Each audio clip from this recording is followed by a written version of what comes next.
그런데 에코프로 0.1이네요. 최근에 호재가 있었습니다. 에코프로가 중국 GM에 안녕하세요, 강남우리입니다. 일단 먼저 말씀드리자면 오늘 2차전지 섹터에서의 주가 흐름을 도저히 이해하기가 힘들었습니다. 장 초반에 2차전지 섹터가 전반적으로 같이 가는 분위기였는데 점심 전후로 흐름이 완전히 바뀌었습니다. 차트와 함께 보시죠. LNF는 오늘 0.17% 상승 마감한 반면 에코프로는 12.89%, 에코프로비엠은 6.74% 상승 마감했습니다. 제가 특히 이해가 가지 않는 것은 에코프로의 상승 폭이었습니다. 에코프로비엠이 더 높이 오른다면 뭐 호재가 있나 보다 하겠지만 에코프로가 더 잘 가는 건 쉽게 이해가 가질 않더라고요. 아니, 그리고 LNF가 저렇게 못 가는 이유가 있는 건가 싶었습니다. 일단 오늘 수급 현황입니다. 에코프로는 JP 계좌가 눈에 띄죠. 외국인과 기관이 쌍끌이를 했습니다. 반면 에코프로비엠의 경우 외국인, 기관 모두 매도세였습니다. 이게 참 이해가 쉽게 가질 않네요. 왜 오늘 선택받은 것이 에코프로였을까? 기사를 먼저 찾아봤습니다. 첫 번째, 별 내용 없습니다. 그 다음, 테슬라 급등에 따라서 오늘 오른 거라면 LNF도 같이 갔어야 됐기 때문에 이유가 되질 않는 것 같아요. 오창 공장 재개 문제는 예정대로 해결될 문제였기에 호재가 아니고 올랐어도 에코프로비엠이 더 올랐어야 한다고 생각합니다. 네 번째 기사는 아까도 말했듯이 LNF도 같이 올랐어야 합니다. 친환경 사업 담당도 뭐 하루 이틀 친환경 사업 하나요? 테슬라 패스하고요. 2차 전지주 동반 강세 패스. 마지막도 패스하겠습니다. 기사에도 별 내용이 없습니다. 밸류에이션 문제인가 싶어서 실적을 급하게 다시 정리했습니다.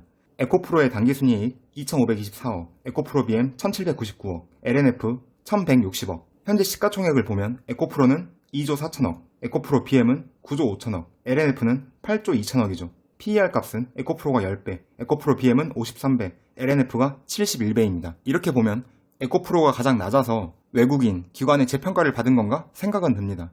하지만 에코프로는 지주사죠. 지주사 할인을 적용하더라도 낮긴 낮습니다. 잠깐, LNF PER이 높게 보이시나요? 요즘 증권사 자료 보시면 성장기업의 PER로만 보지 않습니다. PEG로 많이 봅니다. PER을 EPS 성장률로 나눠주면 PEG가 나오죠. 한번 계산해 보겠습니다. 원래는 EPS 성장률로 계산을 해야 되지만 적자 기업이 있으니까 비교하기 쉽게 영업이익 성장률로 대체하여 계산해 보겠습니다. 2021년 영업이익 실적부터 2023년까지의 추정 영업이익 실적을 나타낸 표입니다. 각 기관의 성장률을 구해주고 평균 성장률을 계산했습니다. 추정 PER을 방금 계산한 영업이익 성장률로 나눠주면 PEG 값이 나오게 됩니다. 에코프로 0.1, 에코프로비엠 0.7, LNF 0.4. 일반적으로 PEG 값이 1 미만이면 살만한 기업이다, 0.5 미만이면 매우 살만한 기업이다 라고 본다고 합니다. 제 눈에 LNF는 굉장히 매력적으로 보입니다.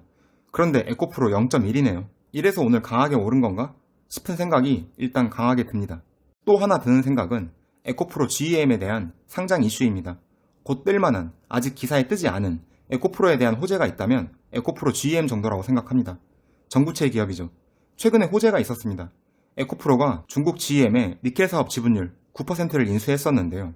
니켈 확보가 되면 에코프로 GEM의 전구체 사업이 아무래도 원활해지지 않겠습니까? 하지만 이 정도로 오늘 상승을 이해하기는 힘들 것 같고 에코프로 GEM IPO와 관련한 이슈가 좀 있지 않을까 생각이 듭니다. 우측 상단에 이룸 TNC에 대한 얘기는 이전 영상에서도 많이 다뤘지만 잠깐 또 얘기해보자면 에코프로 지주사는 이동채 회장 그리고 특수관계인 이룸 TNC가 주요 주주로 있습니다. 그중 이룸 TNC는 이동채 회장의 가족들이 100% 보유하고 있습니다. 에코프로는 아마 앞으로 또 저한사채를 발행할 확률이 높다고 생각합니다. 그 목적은 이룸 TNC를 통해 자식들에게 지분을 승계하기 위함이겠죠. 이건 제 생각입니다. 참고하시라고 기재한 내용입니다. 혹시나 김병훈 대표이사 체제로 변경된 것을 호재라고 생각하신다면 제 생각엔 경기도 오산일 것 같아요.